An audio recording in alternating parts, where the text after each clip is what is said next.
Ayan, good afternoon class. So, this is our fourth lecture and I'm sorry kung hindi ko kayo na-meet madalas nitong last month. And Happy New Year sa inyo.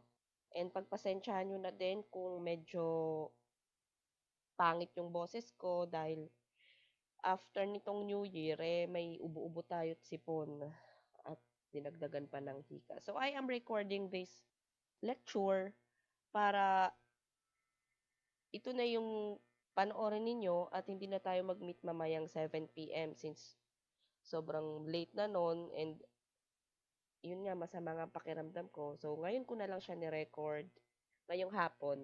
So today pa rin naman to. And isesend ko na lang ito sa inyo sa GC, i-upload ko sa YouTube para palagi pwede ninyong mapanood anytime. Okay? So our fourth lecture for today is steel and structural framing plants. So last lecture natin, yung third lecture natin is about concrete, di ba? Reinforced concrete and framing plants. So ito, this is the continuation. It is about the steel and structural framing plants naman.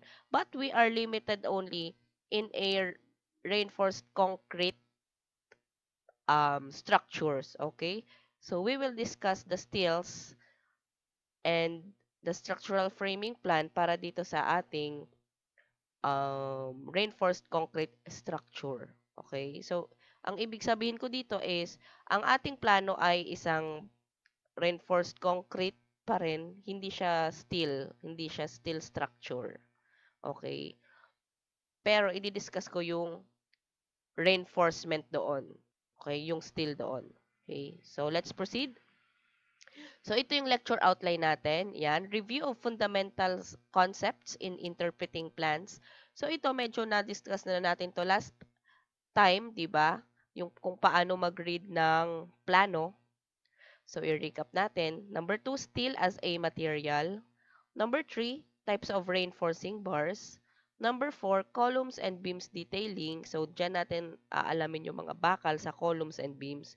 And number 5, deformed rebars specifications. Number 6, and the last is yung estimating rebar or yung cutting list. Okay, so proceed tayo. So ito, review of fundamentals. The S-sheets, navigating structural drawings. So kapag sinabing S-sheet, ang ibig sabihin ng S dun is structural. Okay, the structural sheet.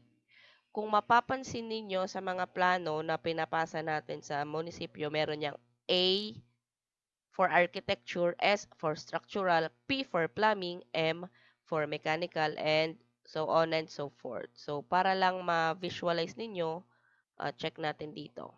So, ito yung sinasabi ko. The S sheet. Ayan o, makikita nyo may S. Diba? S. Sheet number 2, 2S. Ito, 1S. Ito, 3S. And 4S. So, para sa plano na pinakita ko sa inyo, meron tayong 4 sheets ng structural plan. So, iba-iba yan. Iba-iba ng layout yan. Minsan, 4, hahatiin pa yan. And may iba't iba pang nakalagay dyan. So, depende yan. Okay? Okay, so proceed tayo dito. So, understanding the language of structural drawings, often referred to as S-sheet, is foundational for any civil engineering technologies. These drawings provide the critical details for how a structure is built from foundations to roof framing. So, yun nga, di ba? Sa plano, ang structural plan is kin included dyan ang foundation hanggang roofing. Kung paano natin i-detalye yung structural design noon, i-apply natin siya or i-drawing natin siya sa CAD. Doon natin yan nakikita sa plano na yan.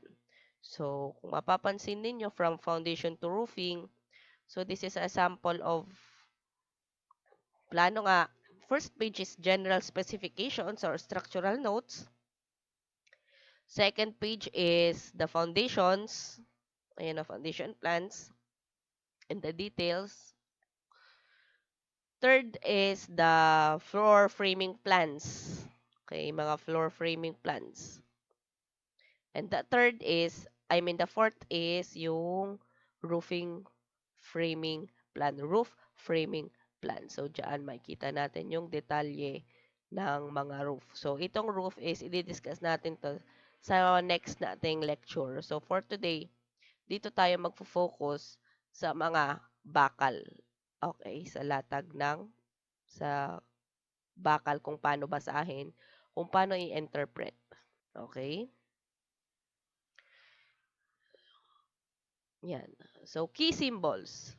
Diameter. Pag makakita kayo ng gantong symbol, okay, pag makakita kayo ng ganyang symbol ito, ayan, ganyan, ganyan na symbol sa plano, ang ibig sabihin niyan ay diameter, indicates the size of reinforcing bar. So, 12 diameter, yan.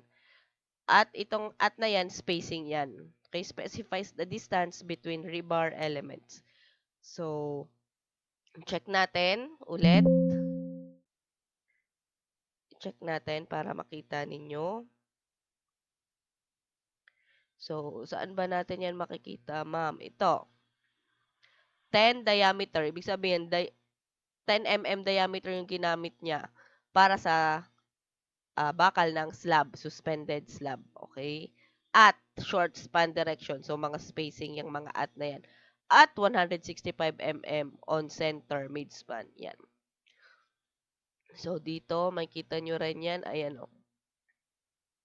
Diameter bar. 20 mm diameter bar daw ang ginamit. Okay? Ayan. And then dito, yan. Makikita nyo yung lahat. So, pag makita nyo yung symbol na yan, automatically, that is a diameter bar. So, 16 mm ang ginamit dito. Okay? Sa footing. So, next, line types. Solid lines represent visible edges of structural components. Dashed or hidden lines illustrates rebar embedded within concrete. Okay. Sandali lang, inuubo ako class. Wait lang ah. Ayan, sorry. Okay, saan na ba tayo? So, ayan, solid lines and hidden lines. So, ito, depende ito sa gumawa ng plano. Depende ito sa engineer kung paano niya gagamitin yung solid and hidden lines. Okay? Say for example, dito sa plano ko, ang hidden lines ko na yan, ang ibig kong sabihin dyan yan ay mga beams. Okay? Mga beams, tie beam, under upper ground beams, yan. Yung hidden lines na yan. Okay? And then, ito yung columns ko. Yan. So, depende yan sa engineer or sa archi kung paano nila gagamitin yung solid and hidden lines. So, dito, this is a symbol of reinforcing bar para sa slab. Ibig sabihin yan, ang slab ay 115 thickness and two-way ang slab dito. Okay. Pag sinabing ganyan, two-way yan. So, ayan.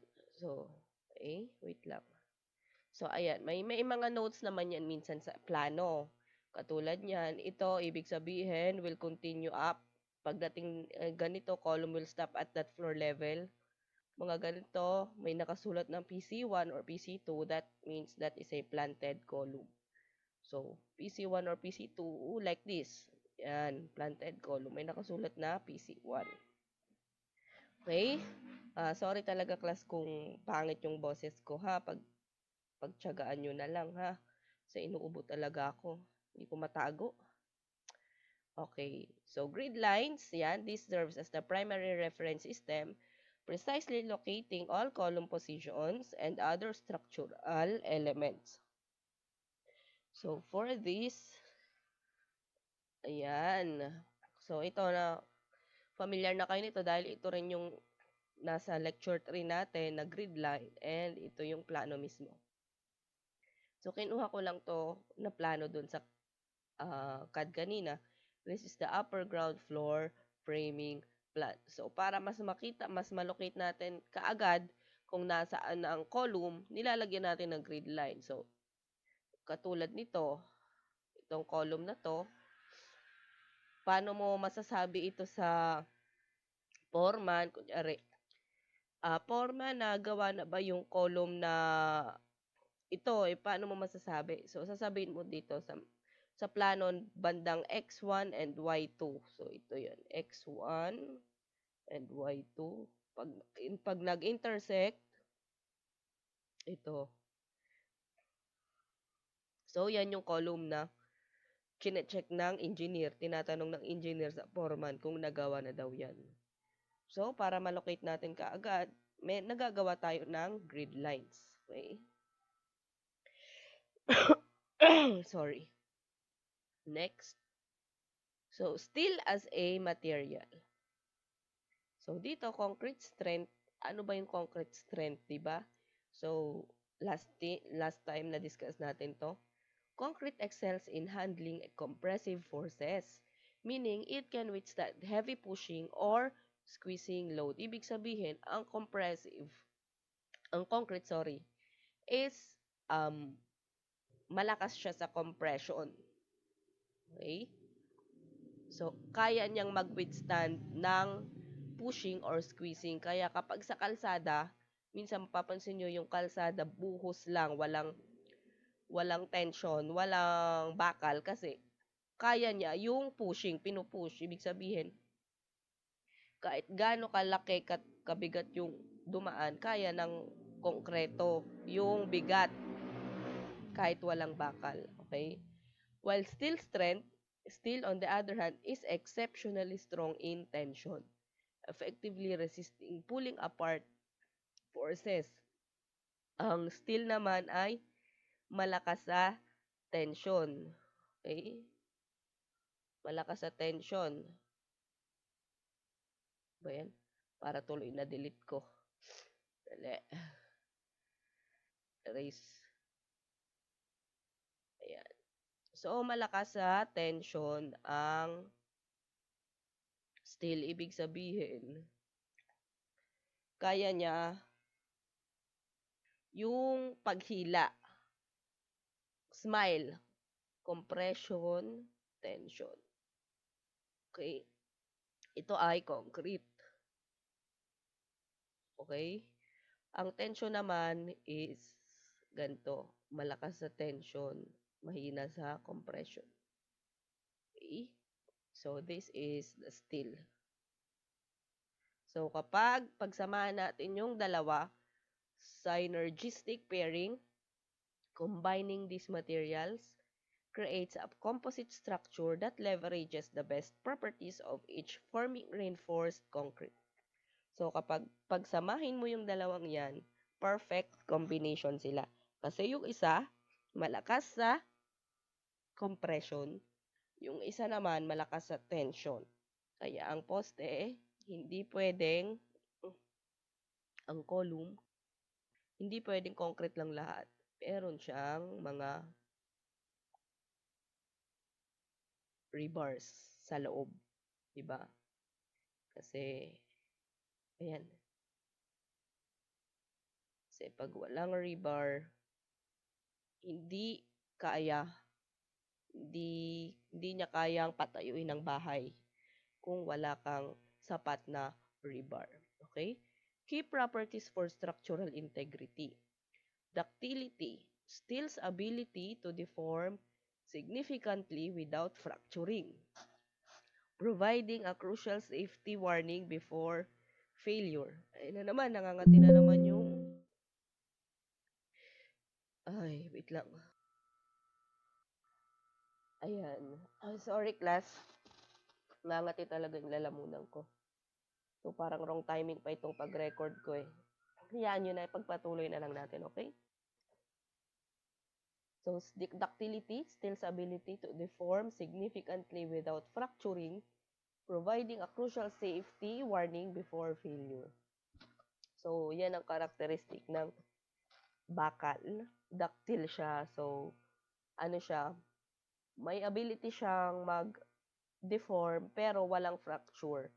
Kaya makikita natin yung warning muna sa isang structure, isang bahay. Kung sakaling na-deform na yung bahay, makikita natin yung um, mga warnings. Pero, hindi kaagad guguho yung bahay na yun. Kasi may ductility. Ductile ang isang bakal, okay? May ganun siyang characteristic. Next, elasticity. It returns to its original shape after experiencing minor stresses, crucial for structural resilience. So, yan, elastic din ang bakal. Kaya, maganda siya sa may partner sa konkreto. Thermal expansion, both materials expand and contract at remarkably similar rates, preventing internal stresses due to temperature changes. So, meron din siyang characteristic na thermal expansion. Ibig sabihin yan, kapag nainitan, nag-expand din at nagko-contract din siya. Remarkably daw at similar rates. So, ayun. Okay, yan lang yung mga other but characteristic ng steel as a material. Next, ito naman is yung types ng reinforcing bars. So, meron tayong plain bars and deformed bar. Ang plain bars, yan yung smooth surface or round bar. Okay? Less bond strength, their smooth surface provides minimal friction and mechanical interlock with concrete. Limited use, typically employed for spiral in columns or as dowels in less critical structural element and minor work. So, limitado lang ang gamit ng mga smooth plain bars kasi wala siyang friction. Hindi siya kumakapit. So, paglagyan mo ng graba, kung ang gamitin mo is plain bar or round bar para sa reinforced concrete ng isang poste, hindi siya advisable. Kasi wala siyang kapit sa konkreto. Okay, wala, ano kasi siya, smooth. So ito, karaniwan to, ito yung ginagamit natin as sagrad sa mga bubong. Okay? So, deformed bars, texture surface, superior bond featuring ribs, lugs, or indentations that create a strong mechanical bond with the surrounding concrete. Standard for structures. These are the default choice for all major structural framing, providing essential tensile strength. Okay? Ayan. Pag sinabing deformed bars, ito yung lagi natin or karaniwan, typical na ginagamit natin sa reinforced concrete sa construction. Pagpasensyahan nyo na yung drawing, hindi ko napalitan. Pero hindi yan yung rebar or deformed bars. Ano lang. Isa siyang type pero hindi siya yung normally na ginagamit natin. Gusto lang yung ipakita na it is textured surface. So, ito yon, ito yung rebar. Ayan. Medyo rough surface siya. Okay, makikita nyo naman yan eh. So, search tayo sa net para mas maintindihan nyo ang itsura ng rebar. Okay. Ayan. Corrugated. Or yan. Meron siyang mga lines. Ganyan pag sinabing rebar. Okay? So, ganyan.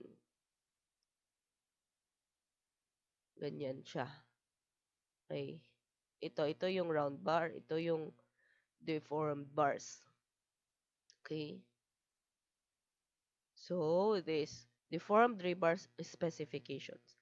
Ito yung mga common grades, which is, na-discuss na natin siya no, yung FC last time for concrete. So, ngayon, this is the FY. Okay? FY. Referencing PNS 14 and ASTM A615 standards. So, grade 33 is structural, suitable for general to low-rise building. So, 33, this is supposedly ang FY mo dyan ay 276. Tama ba? O, let's see later. Ang grade 40, intermediate, often used in mid-rise. residential and commercial structure. Pag 40, I think this is the FY mo ay 414 or yun yung grade 60, high tensile essential for high-rise building and heavy load-bearing structure. So, let's see. Tingnan natin. Uh, keep muna natin. Pwede naman sigurong ma-delete yan later. So, titingnan natin dito. Kasi meron yan dito eh. Ayan. Sorry. Yan, namali tayo. So, 230 pala yung 33, grade 33. Grade 40 is 276. And yung 414, yun yung grade 60. So, ito kasing mga 230 MPa, megapascal, 276 megapascal. This is the metric conversion. Mga grade 33, that is the English conversion. So, makikita natin yan dito sa structural steel. Okay? Ay, sorry. So, ito pala. Ayan. Ayon, reinforcing steel. Ayan, grade 33 or 33,000 PSI, 230 kPa. So, dito sa schedule, yun yung mga 10 mm and smaller. Yun yung dapat na FY na babili ninyo sa market. Pag 12 mm and pataas na, dapat ang bakal ang kanyang tension strength is 276 kPa or 40. Okay? So, yan. Makikita yan dapat sa plano, ha? So, mali ito.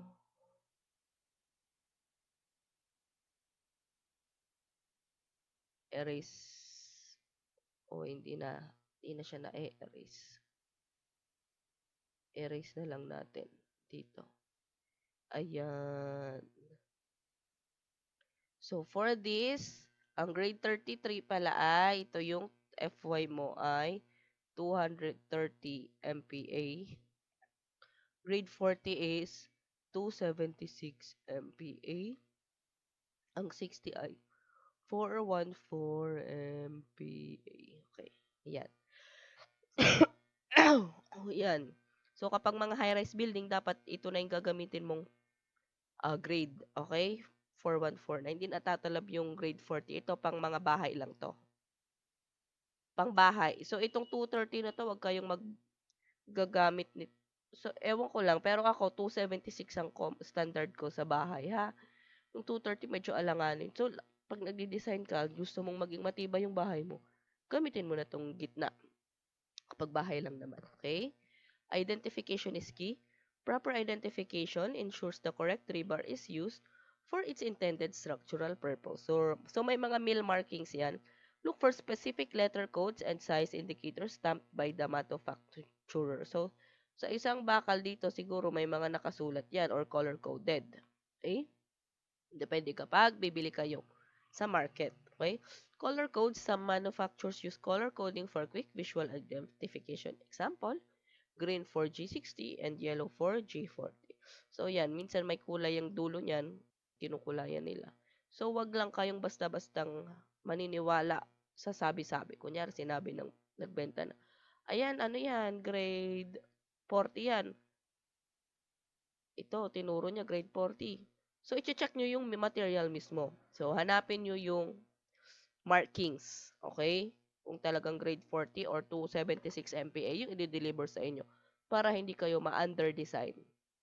Okay? Kasi mamaya, sinabi niya 276 MPa yung binili ninyo pero ang pinadeliver pala ay 230 lang.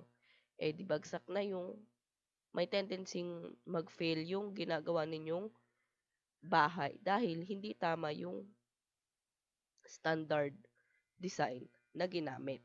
Okay? Next, columns, vertical load bearers. Columns are critical vertical structural elements designed to transfer loads from the beams and slabs above down to the foundation. So, ang column siya yung talagang nagta-transfer ng load papunta sa foundation. Okay? From slab to beam, matatransfer sa column. And then, directly, ang column kakabit sa foundation sa baba. Di ba? Kaya matatransfer siya sa foundation. Main vertical bars. These longitudinal bars are primarily responsible for carrying the compressive weight of the structure. So, yan, may mga main bars yan. Okay?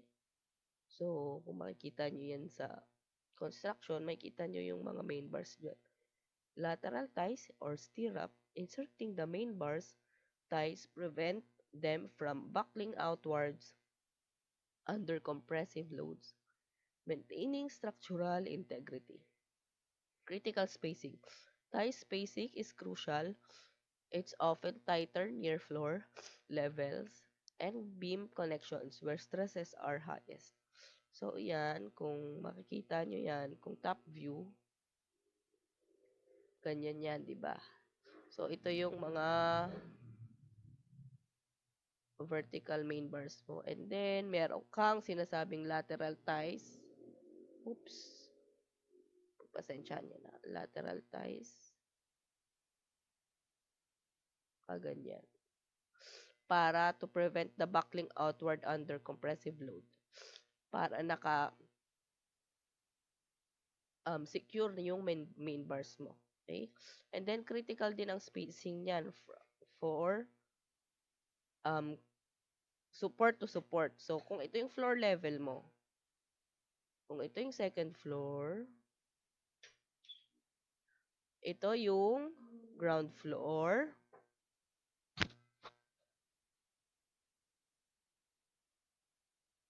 so dito, critical ang spacing, ibig sabihin, masinsin ang spacing natin. Okay? Pagdating dito sa gitna, medyo hindi na masyadong masinsin ang spacing. And then at rest, yan na yung typical na 200 or 150 mm. Okay? Keep. So, yan, makikita natin yan dito. So, dito sa schedule ng column. So, yan, makikita nyo, ito example, for C1, ito yung bakal niya, may 8 pieces na 20 mm diameter bar na vertical siya. So, ito yon 1, 2, 3, 4, 5, 6, 7, 8. Okay? So, ito yung lateral ties mo or stirrup. So, ang stirrup mo ay dalawa. Isa sa outer at meron ka pangalawa sa inner. So, ano yung spacing daw niyan? Ito yung spacing niya. Use 10 mm daw sa lahat ng column ties unless otherwise stated. So, 10 mm. Ito yung sinasabi ko. Sa support, may dalawa ka daw na at 50 mm spacing and may tatlo at 75, may apat sa 100, may 5 at 150. And near the support. The rest is 200 on center to midspan. So, ano yan? Mirror yan. Naka-mirror yan. So, titingnan natin dito. Okay, hanap tayo ha. Yan. Tulad nito.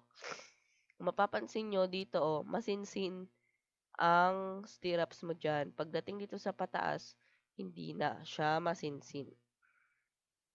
So, yun. Sabi, di ba? 2 at 50, 3 at 75. So, dito sa ginawa natin,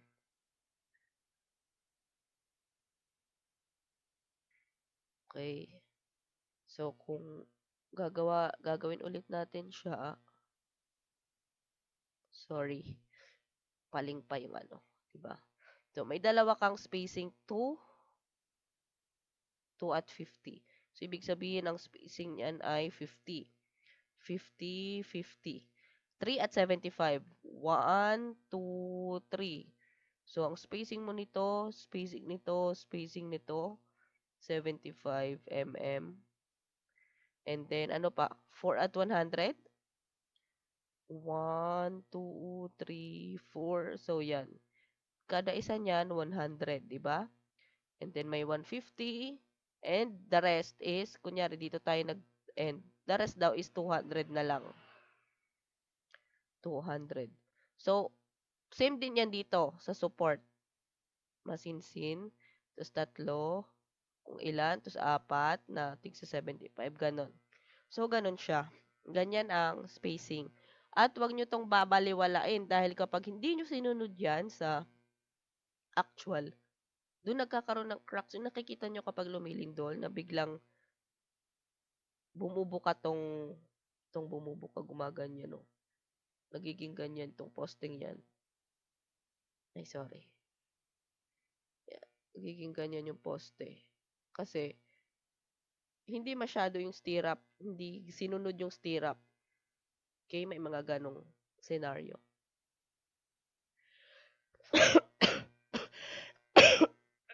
Beams.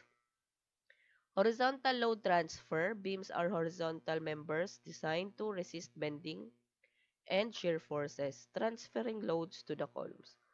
Tension zones.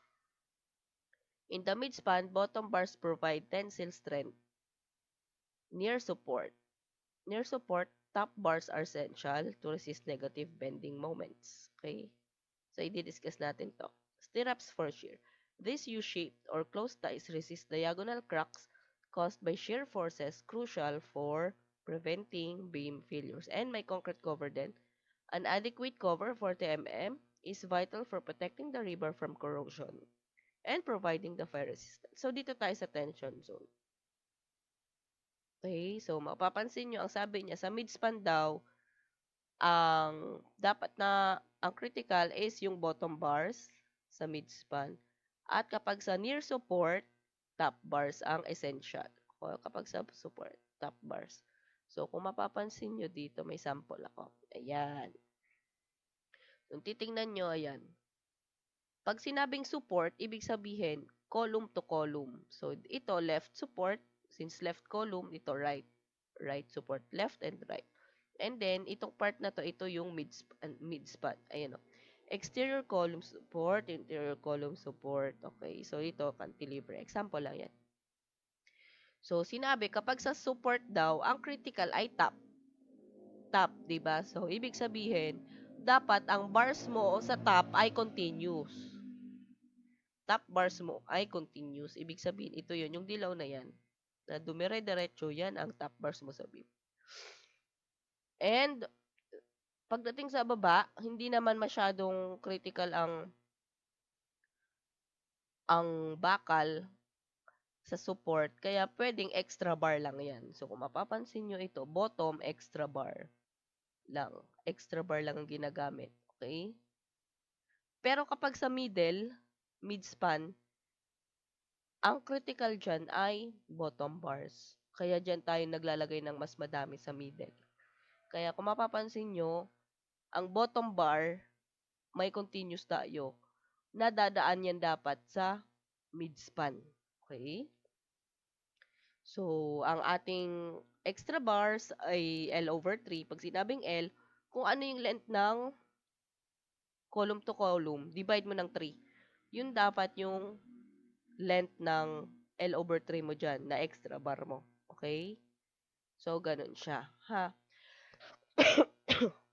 So, example para mas madali. So, dito, check natin itong UGB1, 250 by 400. Okay? Check natin. So, check natin yung kanyang, ano. So, this is the left support, midspan, and right support. So, kung i-drawing natin yan, ito yung column na dalawa. Okay? Okay, mali. Saglit. Erase.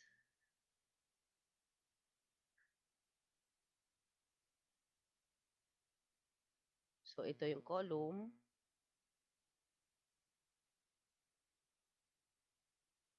Ayan. Ito yung beam. Column.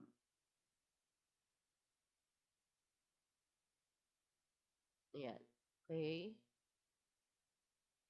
So, sinabi, sa top continuous, sorry, may continuous ka na 4 sa top. Ibig sabihin, lahat to makikitaan mo ng 4 na 2, 3, 4. May continuous ka daw na 4. Okay? Top continuous 4. And then bottom continuous 4 din. 1,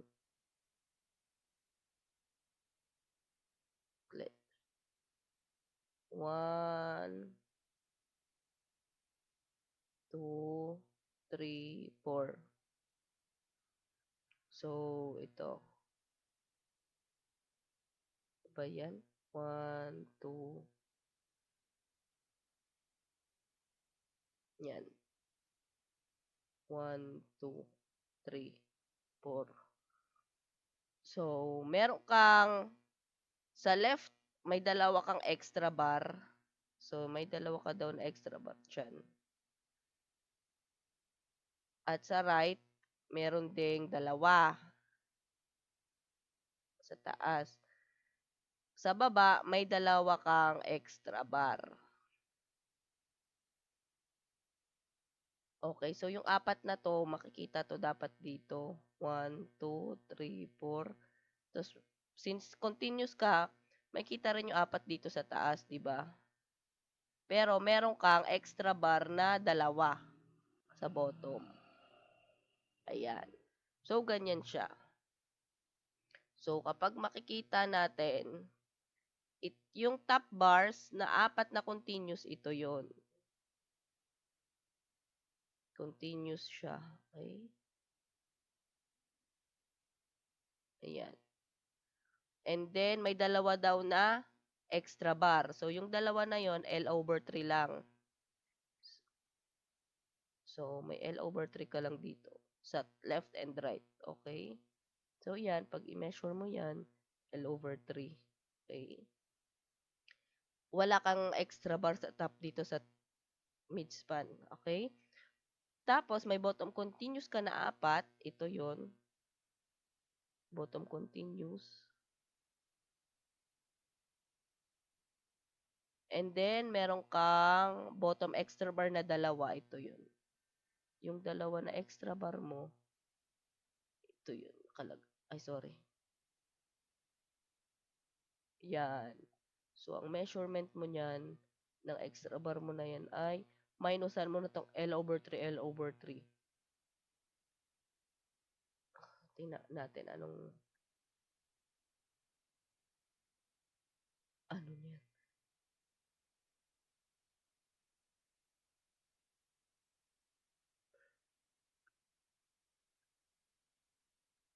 Okay. So, kung ano yung tira dun sa 1/3, 2/3. So, may 1/3 ka rin siguro dito. Hindi. L over 5. Wait lang, class. Check natin, ha? Okay. So, ayan. So, ito, L over 5. L over 5, if I'm not mistaken. Or L over 3 din siya. Ayan o, L over 5. Alagay. Yan. So, kung ano yung measure, minusan nyo ng L over 5 yung length na to. Ay, sorry. L lang pala yan.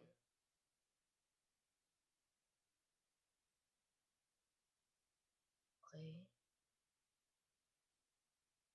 So, this is L.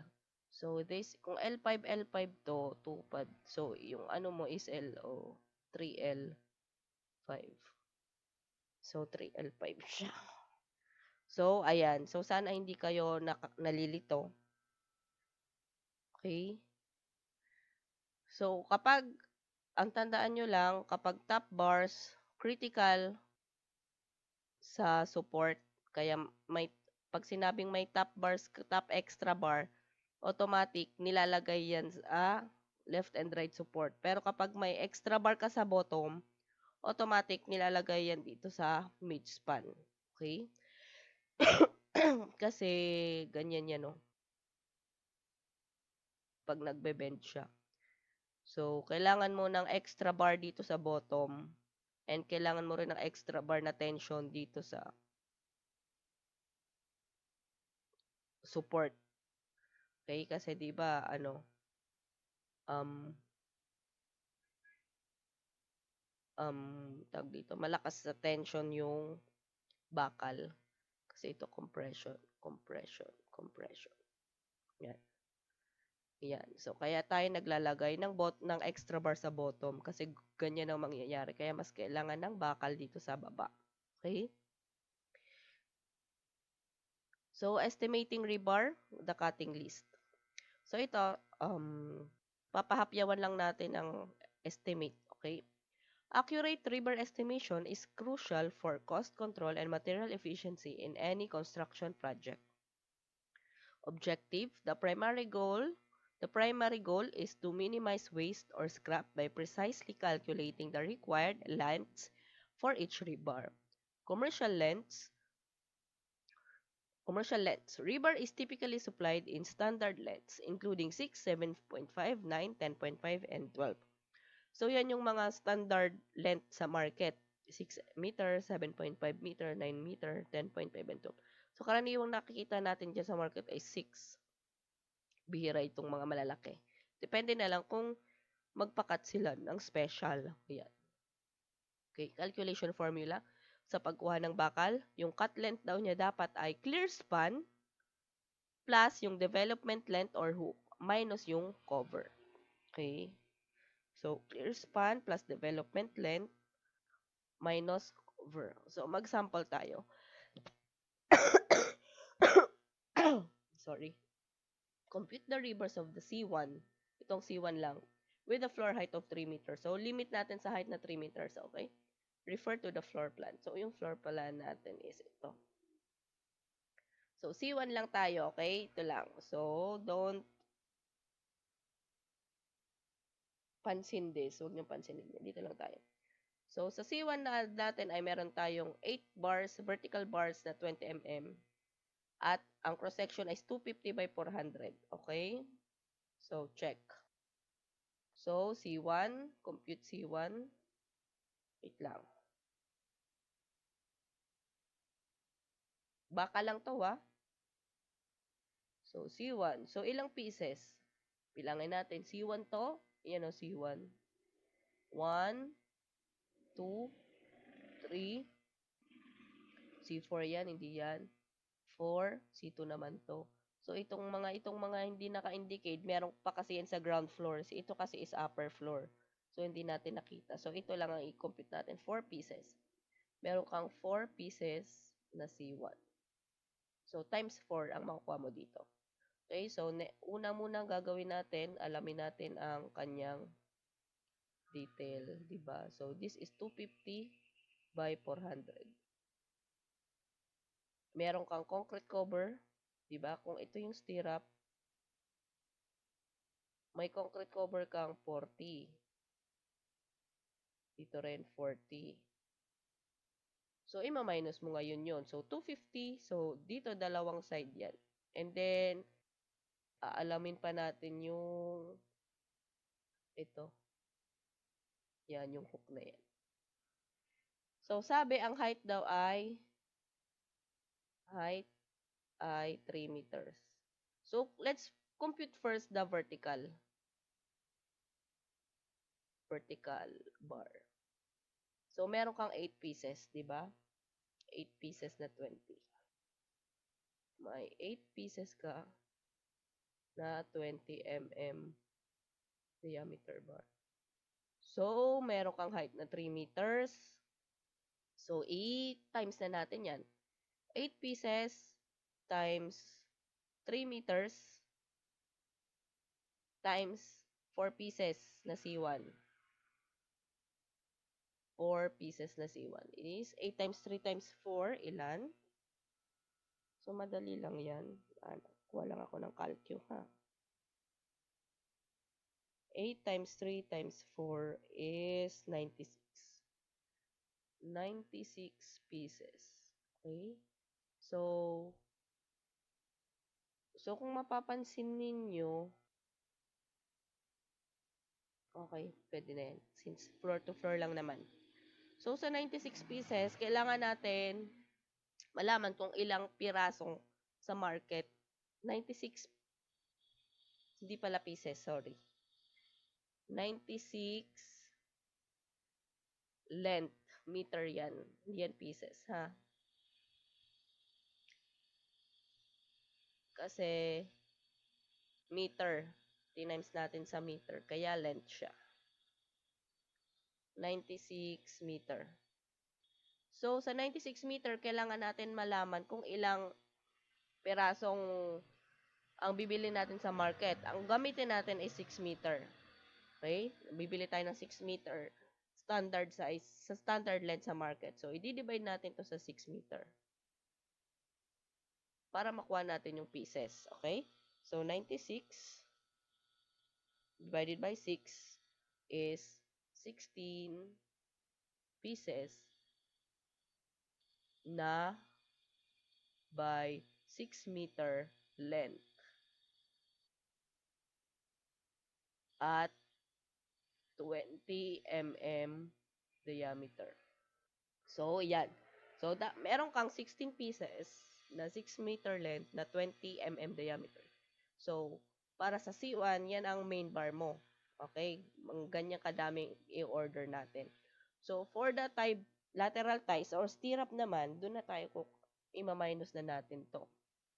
Okay? So, for this length, kailangan natin kuhain to, ito, and ito. So, 250, 250 yan, di ba? So, ita times 2 na lang natin yan. So, 250 minus 40 ito, yung cover na to, and yung cover na to, concrete cover na to. Minus 40 minus 40 equals 250 minus 40 equals 170. Times 2, kasi dalawa, di ba? Is equal to times 2, 340 mm. Ito at ito. So, 400 minus 40 equals 400 minus 40 is 320 times 2, 640. So, i-plus mo yan para makuha natin yung isang ikot. Not yet done. Ito pa pala, yung hook. So, paano natin malalaman yan? So, hindi ko na ilalagay dun sa, kasi malilipat. Ang standard yan, common yan, minsan, 3 dB. 3 times dB, diameter ng stirrup, times 10. So, 3 times 10 is 30. So, since dalawa, 60. So, 640. So, yung hook is 60 mm. So, i-plus mo lahat yan para makuha natin yung total length ng stirrup is 320. Ay, sorry. 340 pala. 340 nga ba? Okay. 340 plus 640 plus 60 is 1, sorry, 040 millimeter. Okay, or 1.04 meter. Sorry, yan ang length mo ng stirrups mo. So, doon na tayo sa kung gaano siya kadami kasi ita-times mo siya eh. So, sa isang length na 3 meters, dito na tayo magkakatalo. Okay?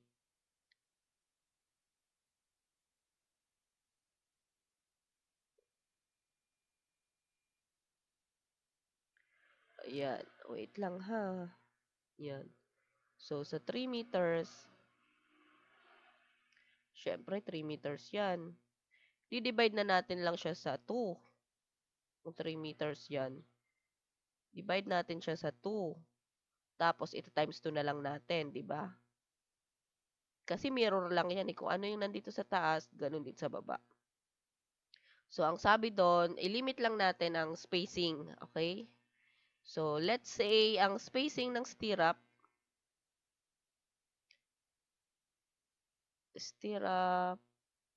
spacing is 2 at 50. Sorry. 3 at 100. 4 at 150. And rest at 200.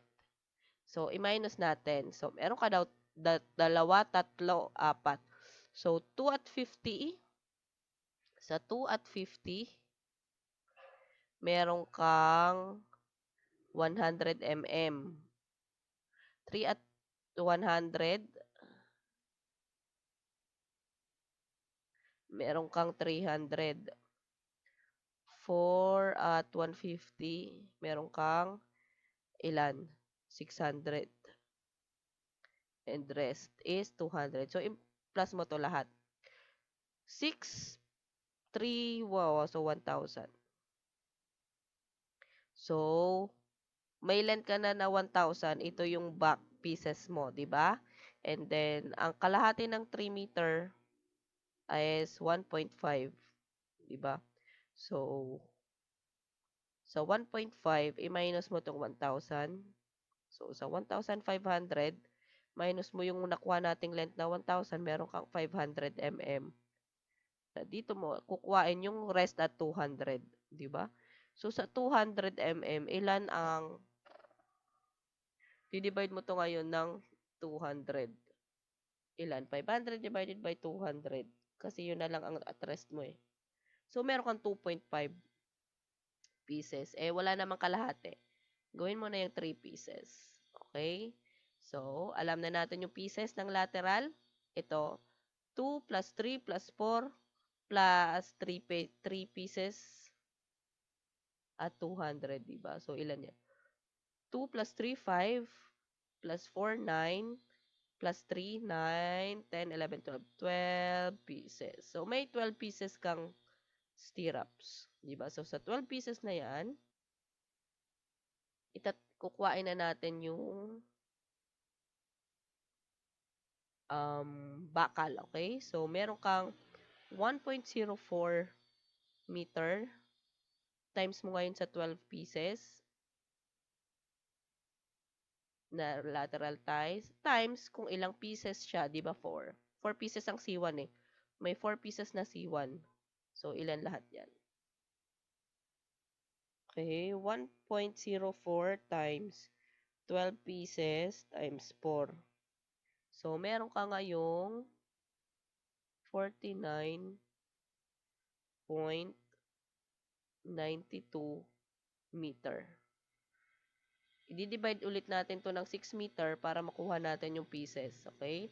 Divide mo ngayon yan sa 6 meter. Standard size. So, 8.32 pieces. Eh, wala naman tayong, hindi ka makakabili ng 0.32 sa market. So, gagawin mo na siyang 9 pieces. So, ang final, meron kang 9 pieces. 9 pieces by 6 meter length at 10 mm diameter. So, yun. So, for the final answer, ito yun. Meron kang 16 pieces na orderin sa na 20 ang diameter at meron ka ngayong ito, 9 pieces. Okay? So, ganun lang mag-estimate ng column. Pahapyaw lang yan, ha? Pero naman kayong subject na estimation, quantity surveying next sem siguro. Kung tama ako. So, dun yan i-elaborate pa kung paano. So, yon example lang yon ng ating sample column for estimating. I hope you understand and may natutunan kayo. So, recap sa ating, kasi tapos na yun. Recap sa ating lecture ngayon is still, tawag dito? Ayan, steel and structural framing plans. Ayan. And then, discuss natin ang paano magbasa ng bakal. Okay. Ayan. So, that would be all, class. And if may questions kayo, i-chat or PM nyo na lang ako. Magre-reply naman ako. Okay? Okay, class. Class dismiss. Have a great day, class. Okay. Ayan, class. So, dagdag lang kasi may kulang tayo dito. Okay? Kasi this is 12 pieces lang ito ng 1.5 na length. So, di ba sabi ko, ita times 2 natin since ang height natin is 3 meter. So, dapat itong 8.32 na length, itong 49.92 meter, yun ang ita times 2 natin. Okay? So, yung 4.92, i-times 2 natin yan dito. Lagay natin dito. So, 49.92 times 2, 49.92 times 2 is 99.84. So, 99.84, 99.84. So, ito ngayon ang ating i-divide ng 6 meters. Okay? So, i-divide natin yan ng 6 meter. Meron kang 16 pieces, 16.64. So, 16.64, i-round up natin, magiging 17 pieces. Okay? Sorry, pangit. Kasi mouse na gamit ko. So, 17 pieces siya at 6 meter. Okay, dito. Hindi siya 9 pieces. Okay? Yung pinaka-final is 17 pieces at 6 meter length at 10 mm diameter. So, yun lang, class. For clarification lang, ha? Hinabol ko lang tong video na to. Okay? Sige.